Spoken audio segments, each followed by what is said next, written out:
Biografi Imam Ibnu Abi Syaibah.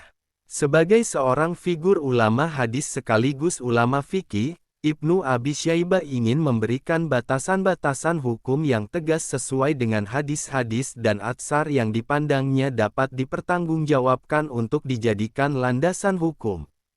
Ibnu Abi Syaibah ingin menyajikan satu karya yang memuat tentang ensiklopedi hadis dan atsar yang membahas mengenai masalah-masalah hukum.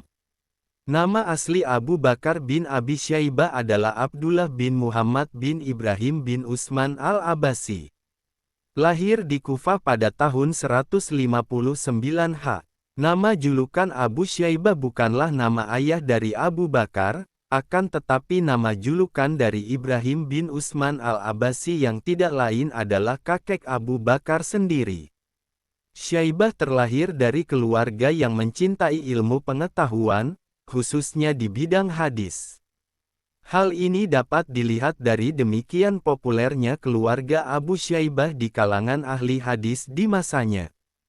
Karir keilmuan Imam Ibnu Abi Syaibah. Karir keilmuan Abu Bakar bin Abi Syaibah dimulai sejak kecil.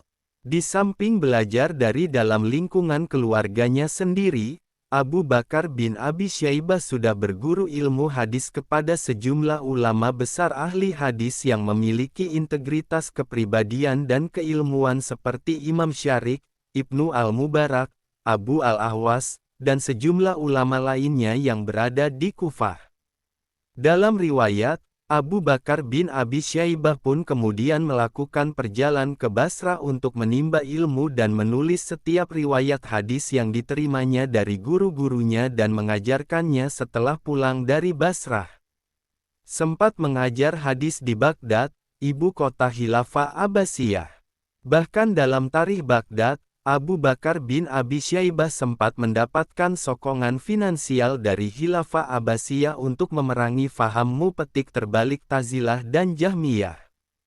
Guru-guru dan murid-muridnya, beliau berguru dengan ulama Hijaz dan Irak, yang jumlahnya sangat banyak. Al-Mizi menyebutkan dalam kitab terjemahnya bahwa guru dari Ibnu Abi Syaibah ada 121, bahkan ada yang berpendapat lebih banyak lagi yaitu sekitar 213.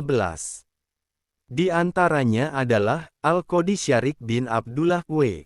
177 H, dan beliau adalah syekh yang paling berilmu di antara yang lain, Abu Ahus Salam bin Salim W. 179 H. Ismail bin Iyas W. 181 H. Abdullah bin Al-Mubarak W. 181 H. Hatim bin Wirdan W. 184 H. Abdurrahim bin Sulaiman W. 187 H. Dan masih banyak lagi guru-guru beliau yang lain. Sejumlah nama yang sempat menimba ilmu pengetahuan dari Abu Bakar bin Abi Syaibah atau meriwayatkan hadis dan atsar darinya, antara lain, Ahmad bin Hanbal, Muhammad bin Isma petik terbalik Al-Bukhari, Muslim, Abu Dawud, Ibnu Majah, Abu Bakar bin Abi petik terbalik Ashim, dan lain-lain. Komentar para ulama. Dalam riwayat lain, sejumlah ahli hadis memberikan pujian terhadap Abu Bakar bin Abi Syaibah karena kekuatan hafalannya. Abu Zur'ah termasuk orang yang mengakui kekuatan hafalan Abu Bakar bin Abi Syaibah. Suatu ketika ia berkata, "Aku belum pernah melihat orang yang lebih kuat hafalannya ketimbang Abu Bakar bin Abi Syaibah." Abu Ubaid dan Abu Qasim berkata, ilmu hadis bermuara pada 4 orang. Pertama, Abu Bakar bin Abu Syaibah adalah yang paling kuat hafalannya, Ahmad bin Hanbal yang paling menguasai ilmu fikih, Ibnu Mapetik terbalik yang paling banyak mengumpulkan hadis dan Ibnu Al-Madini yang paling pintar.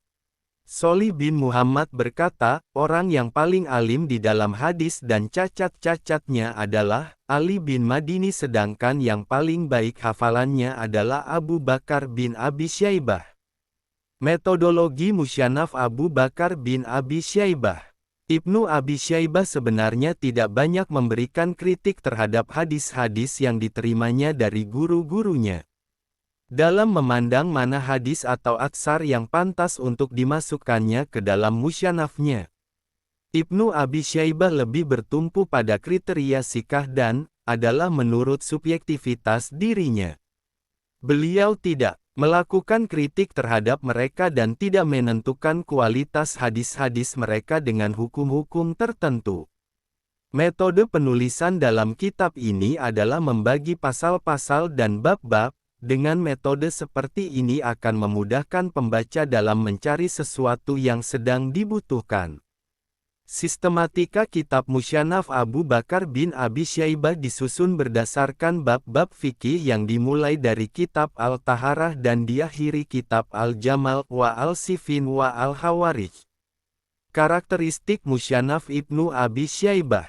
Terdapat beberapa pendapat dan atsar yang berbeda dalam satu masalah, bahkan terkadang bertentangan satu sama lain.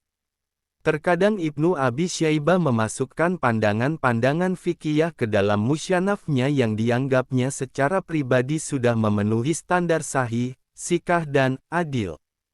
Setiap riwayat yang berasal dari guru-gurunya yang menurutnya sikah maka beliau mendahuluinya dengan kalimat akhbarahu atau anba'ahu. Terkadang beliau juga menyebutkan hadis tanpa didahului kalimat akhbarahu atau anba'ahu. Terdapat bab khusus yang menolak pandangan hukum Abu Hanifah. Salah satu hal yang membuatnya menolak pandangan-pandangan hukum Abu Hanifah karena beliau memandang terdapat perbedaan yang signifikan antara pandangan hukum Abu Hanifah dengan hadis-hadis Rasulullah. Ibnu Abi Syaibah merupakan satu dari sejumlah ahli hadis yang memiliki integritas kepribadian tinggi di bidang hadis dan fikih. Kendati terdapat beberapa ulama yang memandangnya banyak berbuat kesalahan akan tetapi dengan penerimaan Al-Bukhari dan Muslim atas riwayat yang disampaikannya maka seluruh prasangka minus atas Ibnu Abi Syaibah sudah terbantah dengan sendirinya. Walaupun Ibnu Abi Syaibah secara pribadi memiliki integritas yang tinggi akan tetapi bukan berarti seluruh riwayat hadis yang ada di dalam kitab musyanafnya secara otomatis bisa disebut sahih.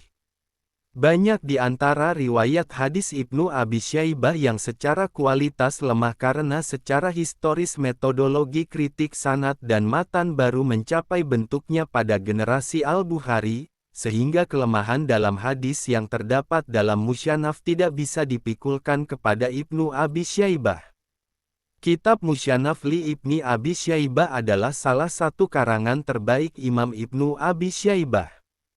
Kitab ini mencakup 40.754 hadis yang berkenaan dengan ahkam, bab-bab fikih. Riwayat Imam Bukhari, Ibn Abi Syaibah wafat pada bulan Muharram tahun 235 H. Al-Khatib Al-Baghdadi menambahkan dengan wafat di waktu Isya yang akhir.